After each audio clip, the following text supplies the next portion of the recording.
Alim bil Haq versus Alim bil Iktisab, Almuth/Ashtal Kutub, religious scholar versus secular scholar. Awliya-Allah, bondmen of God, who understand the intricacies of the spiritual maze, have done this by virtue of being arifin, knowers of Allah. They also understand that the revelation of esoteric knowledge is through the heart. A heart cleansed of malice and hypocrisy to receive the divine knowledge. Knowledge sanctioned and inspired by Allah. Note: Awliya-Allah are far superior in status and station than the scholars.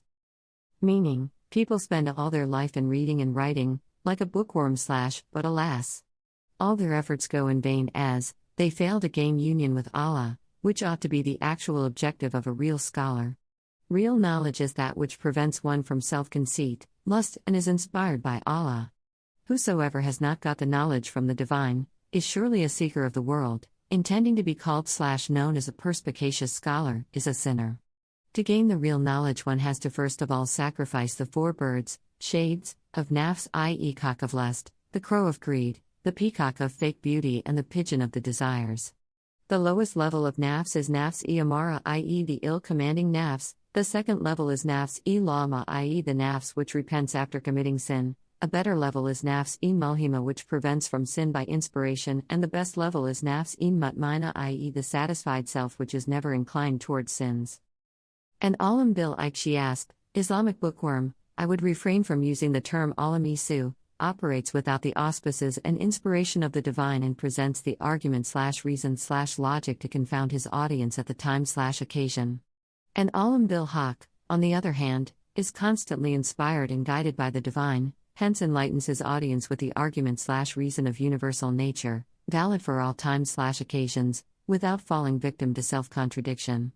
An alim bil Iktisab is also known as scripturalist somewhat, but not exactly, similar to pervazis / Qura'anist. An alim who eschews from the spiritual aspect of Islam deprives himself of the blessed title of an alim bil Haq. The reason is that the essence of human being, indestructible soul / spirit, emanates from the Ammara of Allah, SWT. Spirituality, therefore, becomes an inevitable threshold to the esoteric dimension of the divine knowledge, which obviously demands pondering over and contemplation about the creations, ayat / signs, of Allah. It has been repeatedly elicited in the Holy Quran by posing questions, such as, don't you contemplate? Don't you ponder over? Don't you observe? And don't you have intellect?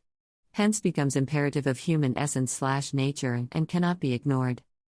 When closely scrutinized, one would notice that the Muslim scientists of the old used to be awliya, first, and peripheral scientists of any other discipline later. Most of their knowledge was inspired rather than acquired, eruditional, as is today.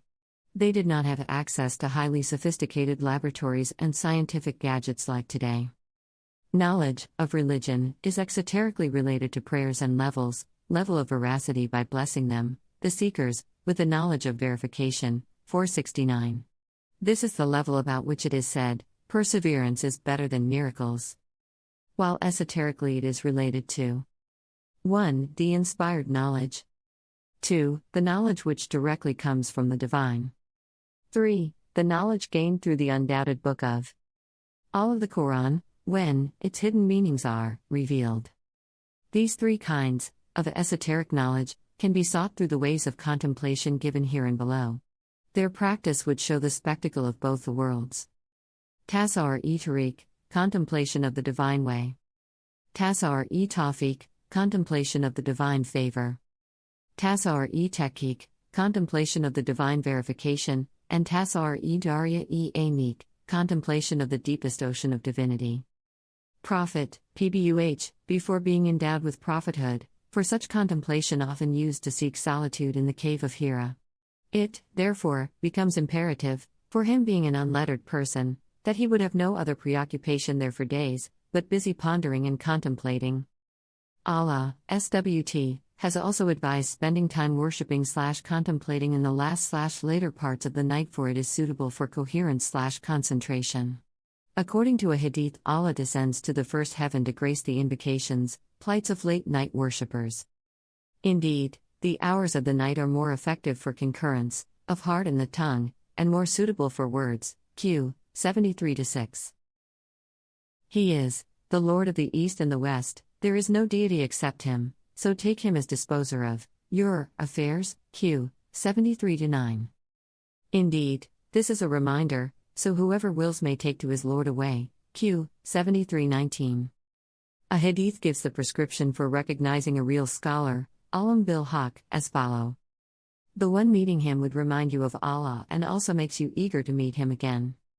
Firstly, while choosing a religious scholar/sheikh to follow, one should ensure that the deeds and words of such a scholar/guide are in accordance with the Sharia'ah. Secondly, he should have complete knowledge of exegesis of the Qur'an and Hadith, i.e., he should know what is annulled and what is not, which orders of the Qur'an must be practiced and which not. He should have the insight to differentiate the importance of one order of the Qur'an from the other, because, though it is essential to believe in the whole of the Book of Allah, it is not obligatory to act upon every word of it. Some orders are obligatory, some are desirable but not obligatory, and some are allowed but not desirable. Important notice. One should not pick and choose a verse to present/form his skewed point of view instead of a collective outcome of all the verses on the topic. Such a deduction then should be the guiding and binding. Q. 2, 85 and 4, 150. Sources used for this piece, apart from Quran, Hadith, Sunnah and Islamic literature is Sultan Bahu's Kashf al-Asrar, excerpts/concepts improvised for clarity and ease of comprehension. I seek Allah's forgiveness and refuge for any inadvertent misrepresentation or misstatement made. Save Rohingya, for Palestinian and Kashmiri Muslim from state-sponsored genocide. Reclaim Africa, a Muslim continent. Use and share this slogan as often as possible. Shakir2.wordpress.com